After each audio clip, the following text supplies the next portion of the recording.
So Hard Knocks, the first episode of Hard Knocks midseason NFC East was last night. I know what my big takeaway was. What was your biggest takeaway from watching it?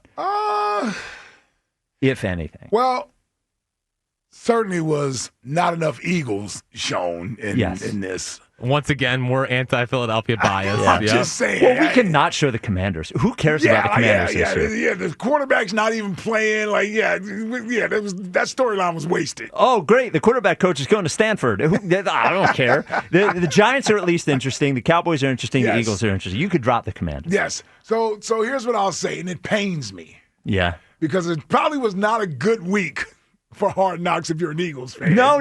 Probably a terrible week. 2 losses in one episode. Real convenient timing by HBO. Yeah. Just saying. 2 losses in that week. Not very good. I'll say it's 2 things that stood out to me. The Cowboys' nonsense may be legit with the magic over them right now. I don't know how long it's going to last, but it certainly seems like it's something happening in the locker room, everything else with those guys. Yep. I agree. I felt that through watching it. Secondly, I like the one thing I wanted to know about was that Bears game and what happened with the communication there with Devontae and Jalen. And not so much that I had an inclination of what I thought happened there. It certainly was a mix-up. But what I wanted to know was what type of communication did you guys have after the play? Did you talk through the play? Did you discuss what he thought, what you thought?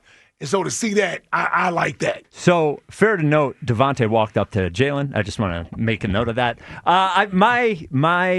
And it was good to see them talk about it. Yeah. Absolutely. And Jalen, for what it's worth, the complaint from me, I don't think anybody has ever been that he doesn't take accountability. Mm-hmm. That he is one guy that specifically, I think he does, Saquon does, the offensive linemen do. He says every week, almost to we've mentioned sort of almost Andy Reid-ish, in that he puts everything on himself almost every week in press conferences. But I wanted to know what happened. Yeah, because here's the thing. The overthrow with AJ in the Denver game, and AJ saying they didn't talk after the play. Yep. That's disturbing to me. Like that type of stuff is disturbing to me. And so I wonder, and you brought up Devontae going over to Jalen. I'm good with that because I think Jalen doesn't know, can he enter people's safe space. These guys don't jive with me right now. Sure. If I go up to one of them, am I going to get a weird look? Am I going to look like an idiot? There? Yeah, exactly. So it was good to see Devontae came over to find out. I agree. What he was thinking on that play, and they talked that out. So that was at least, I don't think that's going to cure all, but at least from that standpoint, I'm saying, okay, there's a little bit of communication there as opposed to no one is talking to each other after these plays. Yeah. I wish they knew what they were going to do, but I agree. I'm glad they had the conversation. Well, just from those two, it seemed like Devontae was under the impression that we talked about, if we get this, I'm doing this. Yes, we talked about that already. And Jalen did say my bad. And Jalen did what the instinctual thing was, let me get it out quick. You normally would hitch up right there, but y'all clearly had already talked about an improvised move there, and Jalen wasn't on the same page, and that's where Jalen was like, you know what, you're right. Yeah, that's on me. The first thing you said was my biggest takeaway is, oh, man, it looks like Cowboys are having a lot of fun. Like the celebration on Thanksgiving in the locker room. Mm-hmm. And first of all, in the Eagles game, Dak screaming on the sidelines to everyone, hyping everybody up. And then in the locker room. When they were down 21-0. When they're down 21-0. He was still telling them, hang in there. Yeah. This team can't bleep with us. Like, he still was saying that. And they were down 21-0. And Dak. I've always gotten the sense generally that the locker room is a Dak locker room. I agree. But seeing besides maybe Trayvon Diggs. Yes, right, yeah. But the locker room afterwards, after the Thanksgiving game, Jerry came in. How about Jerry taking a bite of it? That was different. That was a moment. Even the coach looked like he was having a good time. He's smiling. He doesn't look a little lovable idiot. Yeah, Brian Schottenheimer. Did you feel the same way watching it? Yeah, 100%. I agree. Yeah. Now listen, the Eagles better be careful here because the Eagles control their own destiny. Mm-hmm. Right? The Cowboys can win out and still need a little help. Yep. But they believe now.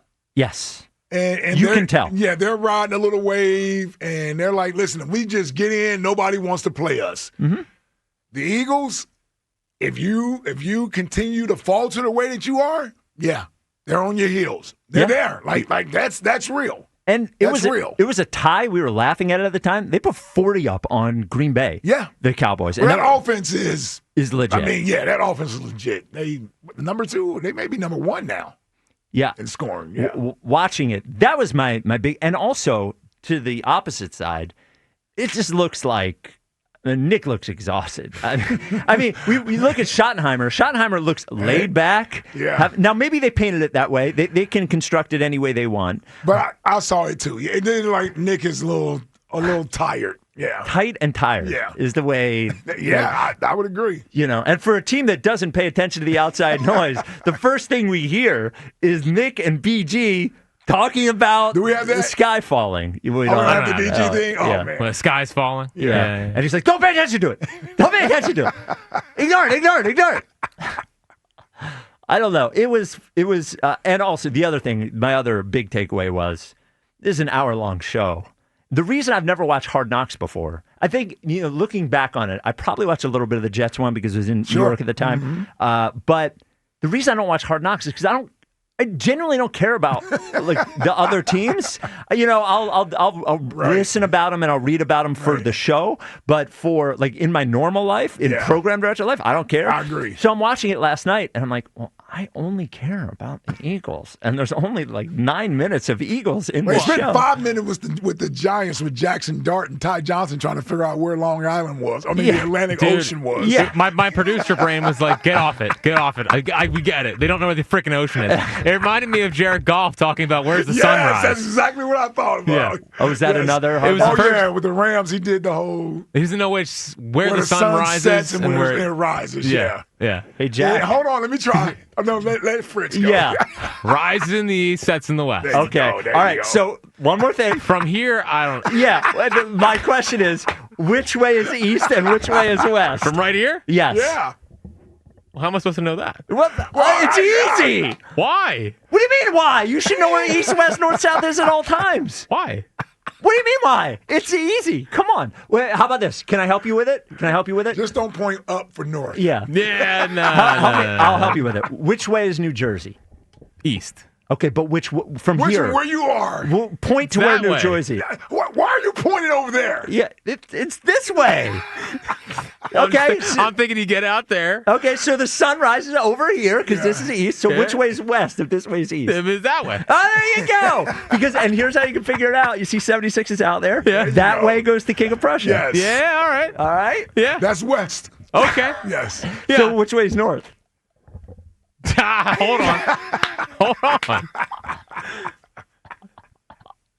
That way. North that way. There you go. Close enough. North that There way. you go. Yeah. There you know, go. my mom was like, "You really sound dumb on the radio." You know, she was like, "I don't know why you like being the butt of everyone's jokes." She said, "I thought I raised you better than this." And I was like, I told one story about the funeral procession, and then she found out about it. Well, I was just like, why do you like to sound so dumb? I'm like, that's, You're embarrassing the family. Well, yeah. Whatever. I said, Mom, we're just making radio. Yeah. You're gainfully employed. You have a family. Who cares how dumb you are? Right? Well, awesome. I just like, how are you supposed to? Well, Mom cares. I know. Well, yeah. Because I'm like she has friends. Yeah, Yeah, they well, know you're. you're a big deal, man. So everybody A-list in knows Westchester. you're on the radio. I know, and it feels like every time I do something dumb, she views it as an indictment of her the parenting. family? Yeah. Well, here's what I'll do with you for Poor north-south. Jill. I wonder how Jill feels. Well, Jill yesterday, she wanted me to point out that she was telling me to stay close to the cars in front, and I wasn't listening. Of course she was. Yeah. She wanted to make sure she wasn't complicit to what She you does were not doing. want to be. Yes. Everyone's trying to separate themselves from the Titanic. She's going to change her last name back to her maiden name. The maiden name. Yeah. Here's it. I tried to teach my wife this once. She rolled her eyes at me for north, south, east, west, Jack. Just think about where the river is. The river is east. Where Jersey is. Just always point to Jersey. If you can find Jersey. That's true. Yeah, but I'm not like hiking. Who cares? I mean, I don't need to go about east, south, east, west. Who cares? Whatever. Well, what if the GPS doesn't work and somebody's like, hey, go west on this street? Yeah, I mean, are you kidding me? I'm screwed. If the GPS doesn't work, I'm driving in a circle. I mean, what are you kidding me? No one's getting anywhere if the GPS is good. You guys grew up in a map era. I might be with him on this one. Without the GPS, I'm screwed.